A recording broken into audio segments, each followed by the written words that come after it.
Okay. So next thing.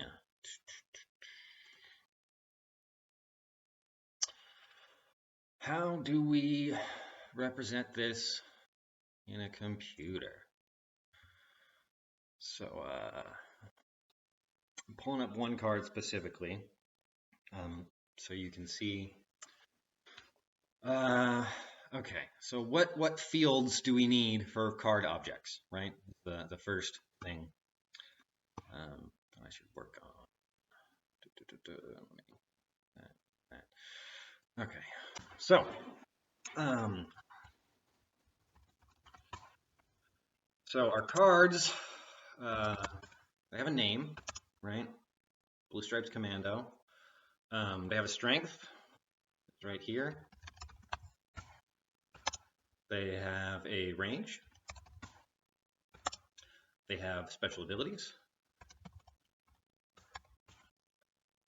It's probably not super obvious from the card, but there are 4 factions and 1 neutral faction, and cards have a faction. So the faction is determines the color of the border. So since it's blue, we know that this guy is playing the Northern Realms faction. But anyway, that's a field you need. Each card also has an image. So we're with the image URL. Each card also has a description. And finally, it's not on the card, but in this mini game, there's a limited number of each card like available in the entire game. So like when you're playing The Witcher, you go around and you collect them, but at a certain point, there's 3 Blue Stripes Commando in total in the whole game. So you can't have more than that in your deck. So I used this available field to represent that. So all of this made this card data class, right? And all I'm doing is just making an object with all those fields. So one of the first things I did is I went through every card in the game and I made this spreadsheet with all those fields. So we got names, got URLs, got type, got faction, strength, range, special, available, description. I guess I could have read you this stuff there. So I checked every card in the game, and I made this big list to get all this data into the game. And one of the first things my server does when I start this application is it reads this CSV file here, and it parses it, and it makes an array and a hash map with all the card data. So gives me a bunch of card objects that look like this, for example, in memory. The array is for sending data over the wire. It's not much more efficient, but it was a little better than using the hash map. So like if a client connects to the server and they they don't already have the card data, I'll send it to them as an array, and then they'll build the same hash map I have on the back end on their computer. And then also I save that into their browser memory. So you only have to do that once if you don't reset your cookies. But yeah, so array is for sending data over the wire. The card map is for getting card data. So I use the names as keys. So you can say cardmap.get Geralt of Rivia, and it would give you back this as the answer. But you could also, for any name, cardmap.get Triss Marigold, you'd get a card for Triss. So yeah. Also, at this point in development, all of my card objects were actually singletons, which I ditched later because it was easier and more readable. But at this point in time, they were singletons, which, whatever, could have been. If I ever run out of memory in the application, I can optimize them back to be singletons. But so far, I don't need to. So. So the other thing I needed to model was decks. Um, so if I look at here, this is what the deck builder screen looks like. And decks are mostly just a list of cards and the number of those cards in the deck, right? So if you look here, this guy has 3 decoys, 1 Commander's Horn, 1 Biting Frost, 1 Geralt, 1 Ciri, 1 Yen. But they do have a few more fields than that. Um, so decks have a faction. That's what this thing is at the top. So the cards in the deck, or cards in the game, are split into 4 factions plus a neutral faction. And so you make your deck out of 1 faction and neutral cards. Cards of a faction. Cards also have a leader, who's this guy, which I actually have not finished implementing, but they're supposed to have that. Cards have cards, which there's a couple different ways I could have represented this.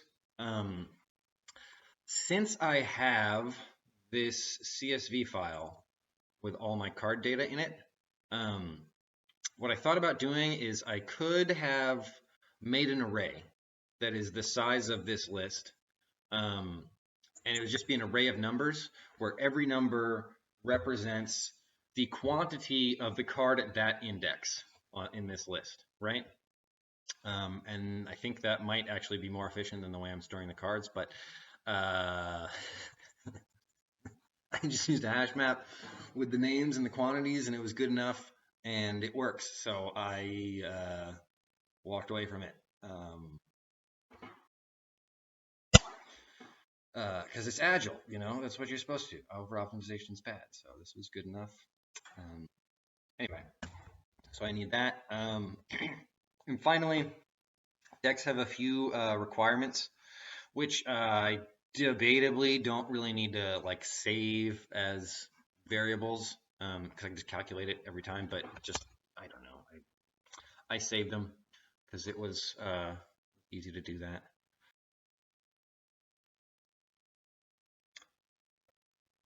So the other 2 objects I needed an object for my players to hold on to that data.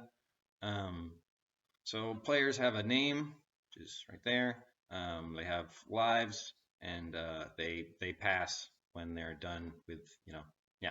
So those are the only variables you need for the players. They also had a profile icon.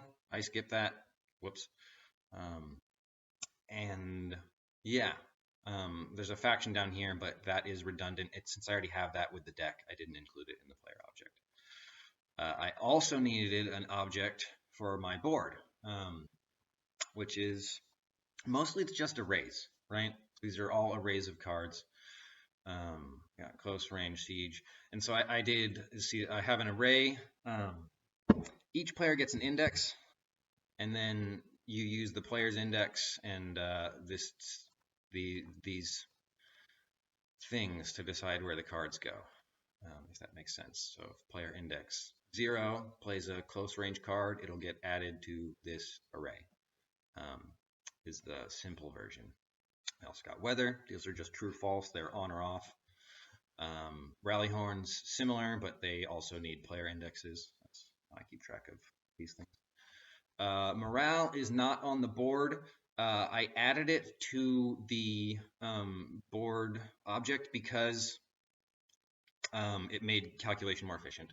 So if I track morale here one time, what I ended up doing is when somebody plays a card with morale, I update this thing. And then that way, when I calculate card strength, I don't have to go through the row again to check morale. So it made it just ON instead of N squared. So that's better. And there's also a tight bonds map, which I made for a similar purpose. So between all those objects, I can track everything important to play the game. So yeah. So last but not least, I should show you guys how I'm storing this data in my database, since it is a web application. So I have a user table, which the important fields, the ID is the username, but I renamed it _ID because that field is auto-indexed. And then so there's really just a username and a password. I also tracked wins and losses because why not, you know? But really that's just to help people log in. And the only reason they need to log in is so they can save their decks. So the decks look like the decks I already showed you, except they also have an owner field, which is a foreign key into the other table. And I indexed, I forget if it's owner and faction or just owner, but that way you can find the decks very fast. Yeah. Hopefully that wasn't too boring. Thanks for sticking around. So yeah, between those 4 objects, that's all you need for this game. And in the next episode, I'm going to explain how I built the front end and the views and the user interface and etc. So yeah, thanks for watching. See you in a bit if you're not bored yet.